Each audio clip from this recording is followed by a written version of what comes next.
I watched my mother-in-law hand iPads and thick envelopes of cash to every single grandchild except mine. 6 kids lined up in her marble foyer, all getting their early inheritance gifts. My daughter Emma stood at the end with empty hands, trying not to cry. This wasn't an accident or oversight. Victoria had been doing this for 8 years straight. Every birthday party Emma wasn't invited to, every family photo she got cropped out of, every Christmas where her gifts somehow got lost in the mail.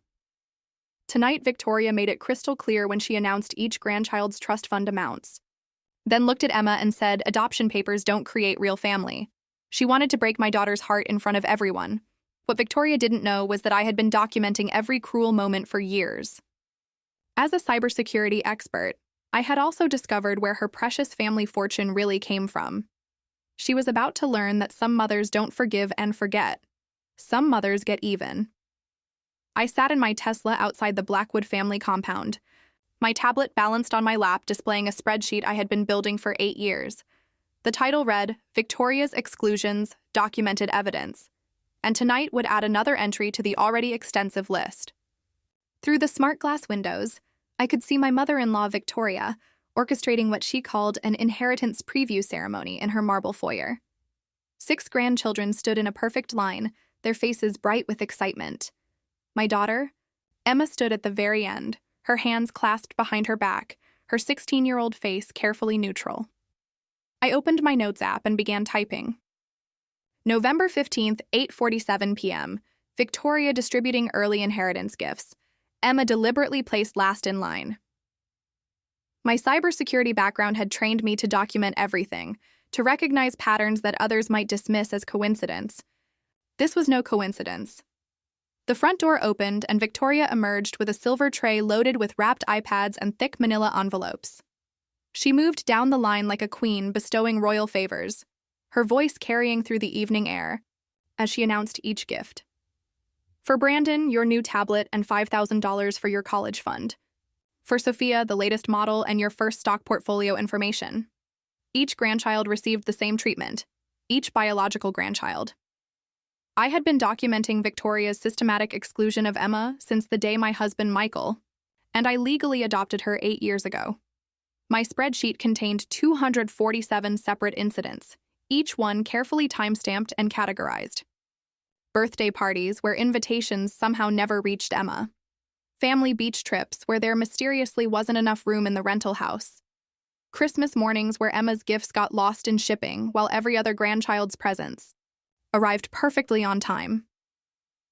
Victoria reached Emma and paused. The pause was theatrical, deliberate. I could see Emma's shoulders tense as she waited. Victoria's voice dropped to a volume that required everyone to lean in. "Oh, Emma, dear, you know, adoption papers don't create blood. Family inheritance follows bloodlines. Perhaps when you're older, you'll understand how real family legacy works." My fingers never stopped moving across the tablet screen. 8:51 p.m. Victoria states adoption papers don't create blood. Public humiliation in front of 6 cousins. Emma maintaining composure but visible distress. Through the window, I watched my husband Michael shift uncomfortably, but remain silent. He had made the same choice 247 times before. I had documented his complicity too, every instance where he chose his mother's comfort over his daughter's dignity. Every time he whispered to me later that his mother didn't mean it that way, that I was being too sensitive, that keeping peace was more important than confronting cruelty. The other grandchildren exchanged uncomfortable glances but accepted their gifts without protest. They had learned not to question grandmother Victoria's decisions. They had also learned that Emma's pain was the price of their comfort, and they were willing to pay it. I minimized the Notes app and opened another file, one that Victoria would never suspect existed. For 3 years, I had been using my cybersecurity skills to quietly investigate the source of the Blackwood family fortune. What I discovered had transformed my mission from protecting Emma's feelings to seeking justice for something much larger. Victoria moved back inside, her performance complete. Emma stood alone on the front steps for a moment before walking toward our car. I could see her fighting back tears, maintaining the dignity that Victoria tried so hard to strip away. My daughter had never asked me why her grandmother hated her. She didn't need to ask. She had figured it out the same way I had, through careful, observation and painful experience. Emma slid into the passenger seat and buckled her seatbelt without speaking. She had stopped expecting explanations or apologies years ago. "How much did you get?" I asked, keeping my voice neutral. "You know how much I got," Emma replied quietly. I saved my notes and closed the tablet. "I know exactly how much you got. I also know exactly why." I started the engine and began driving away from the compound. "Emma, I need you to understand something. Your grandmother isn't forgetting to include you.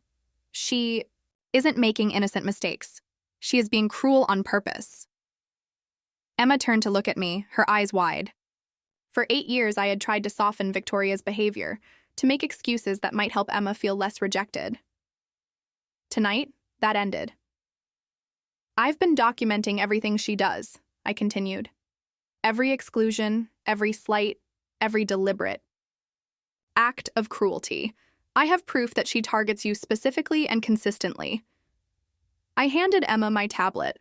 "Look at the spreadsheet." Emma scrolled through the entries, her expression shifting from hurt to understanding to something harder.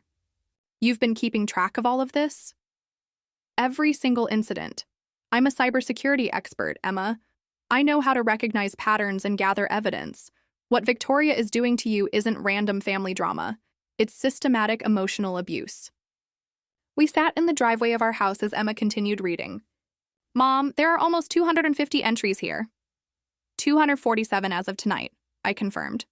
"And Emma, that's not all I've discovered about your grandmother." My phone buzzed with a text from Michael. "Mom wants to know why you left early. She says Emma seemed upset." I showed Emma the message. "Your father will ask me to make peace. He'll tell me that confronting her will only make things worse. He's going to choose her comfort over your dignity, just like he always does." Emma handed me back the tablet. "What are you going to do?" I looked at my daughter, this brilliant, kind, resilient girl who had endured 8 years of calculated rejection without losing her capacity for love. "I'm going to show Victoria what real consequences look like. But first, I need to show you something else I discovered about her." I opened the second file on my tablet, the one containing financial records and bank transfers that Victoria believed were hidden. "Your grandmother's fortune didn't come from your grandfather's medical practice like everyone thinks. She's been stealing from the Children's Medical Research Foundation he established before he died. For 30 years, she's been taking money meant to develop treatments for sick kids and using it to buy luxury houses and jewelry." Emma's face went pale. "Children died because of her?" "Children died while their research funding paid for her lifestyle," I confirmed. "Which means what she did to you tonight wasn't just cruelty. It was a criminal showing her true nature." My phone buzzed again. Another text from Michael, more insistent this time. I turned off the phone and looked at Emma. "Your grandmother just made her biggest mistake. She finally said out loud what she's been doing all these years, and I recorded every word." Emma smiled for the first time that evening. "What happens now?" "Now we stop pretending this is a family problem," I said. "Now we treat it like what it really is, a crime scene." The next morning, I sat Emma down at our kitchen table with a cup of coffee and the truth. "We're done pretending your grandmother might change. We're done protecting your father's feelings. And we're definitely done letting you suffer for the sake of family peace." Emma wrapped her hands around her mug and nodded. "What does that mean exactly?" "It means I'm going to show Victoria what happens when someone with my skills decides to stop playing nice." I opened my laptop and pulled up the financial records I had been gathering. "But first, you need to understand what we're really dealing with." For the next hour, I walked Emma through everything I had discovered about Victoria's theft from the Medical Research Foundation. Bank transfers that coincided with luxury purchases. Research grants that disappeared into shell companies Victoria controlled. Treatment trials that were canceled because funding mysteriously vanished right before crucial phases. The Pemberton Children's Hospital was supposed to receive $2 million for a clinical trial of a new leukemia treatment, I explained, showing Emma the documentation. That money paid for Victoria's house in Aspen instead. 12 children were on the waiting list for that trial. Emma's face hardened as she processed the information. She literally stole from dying kids. For 30 years, I confirmed, which means tonight wasn't just about hurting you. It was about a criminal revealing her true nature to someone who finally has the power to stop her. My phone rang. Michael's name appeared on the screen. I let it go to voicemail, then played the message on speaker. Sarah, Mom is really upset about last night. She says you and Emma left without saying goodbye, and it was rude. Can you please call her and apologize? She's feeling hurt. Emma looked at me with disbelief. She's feeling hurt? Your father has spent 8 years asking me to apologize to the woman who tortures his daughter, I said. That ends today. I picked up my phone and called Michael back. Thank goodness, he said when he answered. Mom has been crying all morning. She doesn't understand why you're angry. Michael, I recorded your mother last night. She told me directly that Emma will never be real family because adoption papers don't create blood. She said it deliberately and cruelly in front of all the other grandchildren after excluding Emma from inheritance gifts for the 8th year in a row. There was silence on the other end. Then Michael sighed. Sarah, you know she didn't mean it that way. She's old-fashioned about some things, but she loves Emma. No, she doesn't, I replied, my voice steady. And what's more, I've discovered she's been embezzling from your father's medical foundation for 3 decades. I have bank records, Michael. She's a criminal. That's impossible. You're upset, and you're not thinking clearly. I looked at Emma, who was shaking her head in disgust. Michael, I'm going to email you the evidence right now. Financial records, bank transfers, canceled research projects. Your mother has been stealing from sick children for 30 years. Even if that were true, which I doubt, we need to handle this as a family. Quietly. Think about what this would do to her reputation. I am thinking about her reputation, I said. I'm thinking about destroying it completely. The line went quiet for a long moment. Sarah, please. Think about Emma. Do you really want to put her through the trauma of seeing her grandmother go to prison? I looked at my daughter, who mouthed the words, "Yes, I do," with absolute certainty. Michael, your mother has been traumatizing Emma for 8 years while stealing from dying children. The only trauma I'm worried about is the trauma of letting that continue. I hung up. Emma raised her coffee mug in a mock toast. To Team Sarah and Emma? To justice, I corrected, clinking my mug against hers. I spent the rest of the morning making phone calls. First, I contacted the FBI's Financial Crimes Unit and spoke with Agent Rodriguez, who had handled similar foundation fraud cases. I explained the situation and emailed preliminary evidence. She agreed to meet with me that afternoon. Next, I called David Chen, an investigative journalist at the Tribune who had exposed several charity scandals.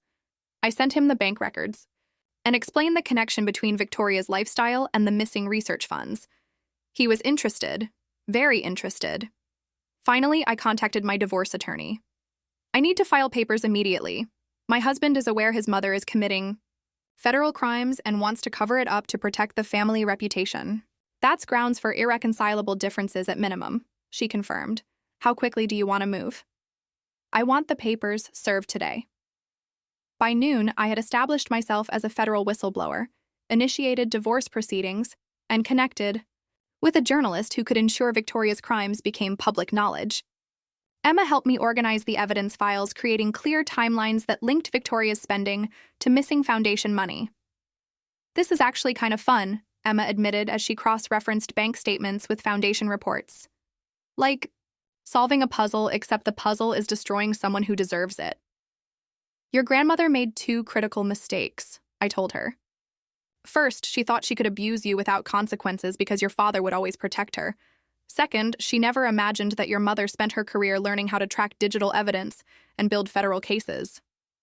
My phone buzzed with a text from Michael. Sarah, please don't do anything rash. Let's talk tonight when emotions aren't so high. I showed the message to Emma. 8 years of documented child abuse, 30 years of felony theft, and he thinks my emotions are too high. Are you going to respond? I'm going to serve him with divorce papers instead. Agent Rodriguez arrived at my office that afternoon and spent 3 hours reviewing my evidence. Mrs. Chen, this is extremely thorough work. We'll need to verify the documents and conduct our own investigation, but what you've provided gives us probable cause to open a federal case. How long before you can act? If everything checks out, we could have warrants within 2 weeks. Are you prepared to testify? I'm prepared to testify, provide additional evidence, and do whatever else you need to ensure she faces the full consequences of her crimes. That evening, Michael came home to find his divorce papers on the kitchen table and Emma doing homework while I cooked dinner as if nothing had changed. Sarah, this is insane. You can't destroy our family because you're angry at my mother. I'm not destroying our family, Michael. I'm protecting the part of our family that matters. I gestured to Emma. You had 8 years to choose your daughter over your mother. You chose your mother every single time. This is about more than Emma now, isn't it? You're going after Mom's money. Emma looked up from her homework. Dad, she stole from sick kids. For 30 years. Mom has proof. Michael turned to me with desperation in his eyes. Even if the financial stuff is true, can't we handle it privately? Why does it have to be public? Why does it have to destroy her? I set down my cooking spoon and looked at my husband of 9 years. Because your mother is a criminal who has spent decades hurting children and 8 years torturing ours. Because she told me to my face that Emma will never be real family. Because she needs to face real consequences for real crimes. And because some crimes are too big for family meetings, Emma added quietly. Michael stared at both of us, finally understanding that we were unified against him and his mother. What happens now? Now you decide whether you want to be married to someone who protects criminals or someone who protects children, I said. Choose carefully, Michael. This is the last choice I'm giving you. Michael chose his mother. The divorce papers were signed within a week, and he moved back to the family compound.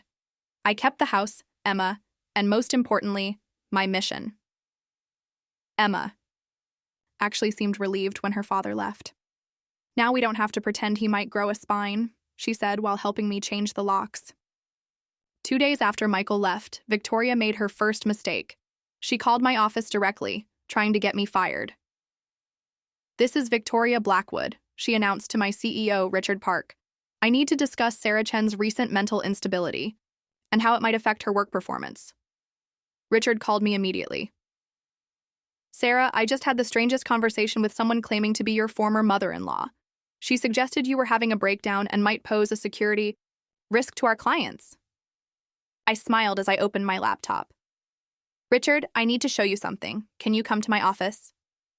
Within an hour, Richard was reviewing the same evidence I had given to the FBI. As the CEO of a cybersecurity firm, he understood immediately what he was looking at. Sarah, this is a federal case. You're a whistleblower in a major financial fraud investigation. Victoria Blackwood is trying to discredit me because she knows I have evidence of her crimes, I explained. She's panicking. Well, she picked the wrong company to call. Richard leaned back in his chair. Not only are we not firing you, we're promoting you to Senior Director of Financial Crime Investigation. This kind of work is exactly what our clients need, and you've just proven you're the best at it. Victoria's attempt to destroy my career had backfired completely. Instead of losing my job, I gained resources, authority, and Richard's full support for my investigation. By trying to attack me professionally, Victoria had actually strengthened my position. Her second mistake came a week later. Victoria began calling other family members, spreading rumors that I was having a psychotic break and turning Emma against the family. She told Michael's sister Jennifer that I was obsessed with non-existent grudges and making up stories about financial impropriety. What Victoria didn't know was that Emma had been quietly recording these conversations. As a teenager in 2024, Emma instinctively documented everything on her phone. She had video of Victoria's cruel comments, audio of family members dismissing her pain, and screenshots of group chats where her cousins joked about her being the fake granddaughter. Mom, look at this, Emma said, showing me her phone. Aunt Jennifer just texted me that Grandma Victoria is worried about your mental health and thinks I should come stay with them until you get help. I looked at the message and felt something cold settle in my chest. Victoria is trying to take you away from me. Like that would ever happen, Emma scoffed. But it shows how desperate she's getting, right? Emma was right. Victoria's panic was making her reckless, and her recklessness was giving me more evidence. Every desperate move she made created more documentation of her true character. Agent Rodriguez called with an update. Mrs. Chen, we've verified your financial evidence. The bank records match, the shell companies exist, and we've found additional transfers you didn't even know about. We're ready to move forward with formal charges. How long until arrest? We want to coordinate with the IRS and the State Attorney General's office. Probably 6 weeks. Is the suspect likely to flee?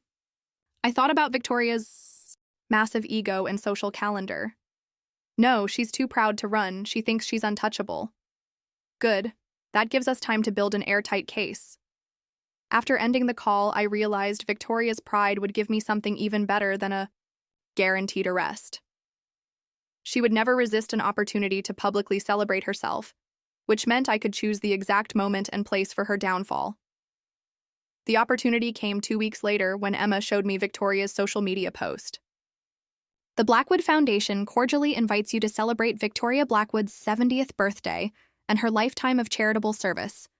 Join us for an evening honoring 30 years of dedication to children's medical research. The gala was planned for December 15th at the Grand Metropolitan Hotel. 500 guests, including foundation board members, city officials, and medical researchers who had lost funding because of Victoria's theft. She was literally inviting her victims to watch her celebrate the crimes she committed against them. "Mom, this is perfect," Emma said, reading over my shoulder. "She's going to honor herself for stealing from sick kids in front of the people she stole from." I called Agent Rodriguez immediately. "I know when and where you can arrest Victoria." Blackwood. The birthday party? It's not just a party. It's a public celebration of the charity fraud she's been committing. She's going to give speeches about her charitable work while standing next to board members whose research projects she destroyed. That's either very brave or very stupid. It's very Victoria, I replied. She genuinely believes she's untouchable. She thinks because she's wealthy and well-connected, she can commit crimes in plain sight. Agent Rodriguez was quiet for a moment. "Mrs. Chen, would you be willing to wear a wire to this event?" "I'll do whatever you need." "We want her to incriminate herself on record, with hundreds of witnesses present, including media covering the event." I smiled, imagining Victoria's face when she realized her moment of triumph had become her public execution. "Agent Rodriguez, I guarantee you she'll incriminate herself. She won't be able to resist bragging." Emma had been listening to my side of the conversation. "Are we going to the party?" "We're absolutely going to the party. You're going to watch your grandmother face consequences for every cruel thing she's ever done?" "What about Dad? Your father made his choice.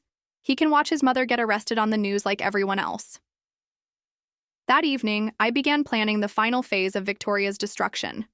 I contacted David Chen at the Tribune and arranged for him to attend the gala as press. I reached out to Dr. Sarah Martinez, whose childhood leukemia research had been canceled when Victoria stole the funding, and explained why she might want to be present when Victoria was honored for charitable work. "You mean she's going to celebrate stealing from my patients?" Dr. Martinez asked. "Unless you'd prefer to be there when she's arrested for it instead." "I'll be there," Dr. Martinez confirmed. By the end of the week, I had ensured that Victoria's birthday gala would include federal agents, investigative journalists, and the medical researchers whose work she had destroyed. Victoria thought she was planning a celebration. Instead, she was orchestrating her own public trial. Emma helped me pick out our outfits for the event. "What do you wear to watch someone's life get destroyed?" she asked. "Something that photographs well," I replied, "because this is going to be on the front page of every newspaper in the state." Victoria had spent 8 years teaching Emma that actions have consequences. She was about to learn that lesson herself. The Grand Metropolitan Hotel ballroom glittered with crystal chandeliers and 500 of the city's most influential people. Victoria stood at the center of it all, resplendent in a silver gown that cost more than most people's cars. She had no idea that the FBI wire I wore under my black dress was transmitting every word she spoke to federal agents positioned throughout the crowd. Emma and I entered fashionably late, just as Victoria was beginning her welcome speech. "My dear friends," Victoria's voice carried across the ballroom, Tonight we celebrate not just my 70th birthday, but 30 years of my dedicated service to children's medical research through the Blackwood Foundation. I squeezed Emma's hand as we found our assigned table. Around us sat board members, researchers, and donors who had trusted Victoria with millions of dollars meant to save children's lives. They had no idea they were applauding the woman who had stolen from the very cause they supported. Dr. Sarah Martinez sat 3 tables away, her expression carefully neutral. She had lost $2 million in research funding when Victoria canceled her leukemia treatment trial. Tonight, she would finally understand why her life-saving work had been destroyed. For 3 decades, Victoria continued, her voice filled with false emotion, I have had the privilege of stewarding resources that help our most vulnerable children. Every dollar donated, every grant awarded, every research project funded has been a sacred trust. Emma leaned over and whispered, She's literally describing her crimes as achievements. Victoria gestured toward the Foundation's current director, Dr. James Crawford, who had taken over after discovering discrepancies in the books. Thanks to Dr. Crawford's recent audit, we now have a clearer picture than ever of how our Foundation's resources have been utilized over the years. Dr. Crawford's face went pale. He had briefed federal investigators just days ago about the massive financial irregularities Victoria had created. The audit Victoria was praising had actually uncovered her theft. As Victoria spoke, I watched. Agent Rodriguez moved casually through the crowd, positioning herself near the stage. 2 other agents flanked the ballroom exits. David Chen from the Tribune stood by the media area, his camera ready to capture Victoria's moment of reckoning. I want to thank my family for their unwavering support, Victoria said, her eyes scanning the crowd until they found me and Emma. Even when outsiders have tried to create division with wild accusations and conspiracy theories, my true family has stood by me. The irony was perfect. Victoria was thanking her family for support, while federal agents prepared to arrest her based on evidence provided by the family members she had systematically excluded and abused. Victoria raised her champagne glass. So tonight, let us toast to 30 more years of the Blackwood Foundation's vital work, and to the unbreakable bonds of family and charitable service. 500 glasses rose in the air.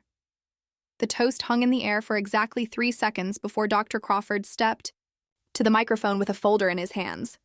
Before we continue tonight's celebration, Dr. Crawford announced, his voice shaking slightly, I need to share some important information that has come to light during our recent Foundation audit. Victoria's smile froze. This wasn't part of her planned program. Dr. Crawford opened the folder and began reading from the federal evidence package I had provided. Over the past 30 years, the Blackwood Foundation has experienced systematic fund diversion totaling approximately $8.7 million. These funds, designated for children's medical research, were instead transferred to personal accounts controlled by Foundation leadership. The ballroom went silent. Victoria's champagne glass slipped from her hand and shattered on the marble floor. Specifically, Dr. Crawford continued, research grants for childhood leukemia treatment, rare disease studies, and emergency pediatrics care were canceled or defunded, while equivalent amounts appeared in personal real estate purchases, luxury vehicle acquisitions, and high-end jewelry transactions. Dr. Martinez stood up at her table, her face white with shock and rage. Around the ballroom, other researchers and medical professionals began connecting the dots between their canceled projects and Victoria's lifestyle. Victoria grabbed the microphone from Dr. Crawford. This is ridiculous. These are accounting errors, misunderstandings. Dr. Crawford obviously doesn't understand how Foundation management works. Mrs. Blackwood, Dr. Crawford replied, his voice stronger now. The FBI Financial Crimes Unit has verified every transaction. This isn't a misunderstanding. This is embezzlement. That was Agent Rodriguez's cue. She approached the stage with her badge visible, flanked by 2 other federal agents. Victoria Blackwood, you're under arrest for federal charges of charity fraud, embezzlement, and wire fraud. The ballroom erupted. Guests jumped to their feet, cameras flashed, and reporters began shouting questions. Victoria stood frozen on stage as Agent Rodriguez continued reading her rights while placing handcuffs on her wrists.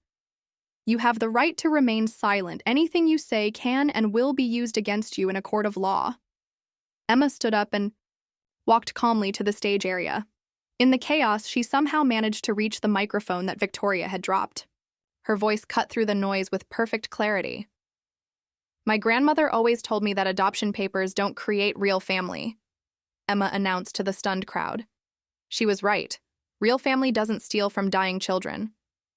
The ballroom fell silent again as Emma's words registered. She looked directly at Victoria, who was being led away in handcuffs, and continued speaking with devastating calm. "For 8 years, she excluded me from this family because I wasn't her blood. Tonight, I'm grateful not to share DNA with someone who would take money meant to save children's lives and use it to buy jewelry and vacation homes." Emma stepped away from the microphone and walked back to our table as federal agents escorted Victoria toward the exit. The woman who had orchestrated 8 years of public humiliation for my daughter was now experiencing her own public destruction, and Emma had delivered the final blow with perfect precision. Victoria's biological grandchildren sat at their table looking mortified as their association with a federal criminal became front-page news. Michael stood near the exit, his face buried in his hands as his mother was led past him in handcuffs. David Chen approached our table as the chaos continued around us. "Mrs. Chen, would you like to make a statement for tomorrow's front page?" I looked at Emma, who nodded encouragingly. "Victoria Blackwood spent 8 years teaching my daughter that actions have consequences. Tonight, she learned that lesson herself." As we left the hotel, I could see Victoria in the back of a federal vehicle, her silver gown wrinkled and her perfect composure completely shattered. Her 70th birthday celebration had become her public trial, exactly as I had planned. Emma took my arm as we walked to our car. "Mom, that was the best birthday party I've ever attended." Victoria's reign of cruelty was over. Her crimes were exposed, her reputation destroyed, and her freedom forfeit. The woman who had tried to exclude Emma from the family legacy had been excluded from society itself. 6 months later, I sat in the front row of Federal Courtroom 4B watching Victoria Blackwood receive her sentence. The woman who had once commanded respect in marble ballrooms now stood in an orange jumpsuit, her hands shackled, as Judge Patricia Williams read the verdict that would define the rest of her life. "Mrs. Blackwood, you have been found guilty on all counts of charity fraud, embezzlement, and wire fraud. The court sentences you to 15 years in federal prison, to be followed by 5 years of supervised probation. Additionally, you are ordered to pay full restitution of $8.7 million to the Blackwood Foundation." Emma squeezed my hand as Victoria's legs buckled. The federal marshals caught her before she could fall, holding her upright as the judge continued, speaking about asset seizure and the victim's rights to pursue civil damages. Victoria's mansion, her vacation properties, her jewelry collection, and her investment portfolios had all been frozen and would be sold to pay restitution to the medical research projects she had destroyed. The woman who had built her identity around wealth and social status would leave prison with nothing. Dr. Sarah Martinez sat 2 rows behind us with 12 other researchers whose work had been funded by Victoria's seized assets. The childhood leukemia treatment trial that Victoria had canceled was back on track, fully funded by money recovered from her luxury purchases. The first patient had already responded successfully to the experimental therapy. Michael had tried to contact me 3 times since the sentencing began, but I let his calls go to voicemail. He had chosen his side during the investigation, testifying as a character witness for his mother and claiming the family finances were too complicated for outsiders to understand. The jury had deliberated for exactly 47 minutes before finding Victoria guilty on all counts. As the marshals led Victoria away, she turned to scan the courtroom one final time. Her eyes found mine, and I saw something I had never witnessed before in 8 years of knowing her. Fear. Complete, helpless fear of a future she couldn't control or manipulate. Emma and I walked out of the courthouse together, past the crowd of reporters documenting Victoria's downfall. David Chen from the Tribune approached us on the courthouse steps.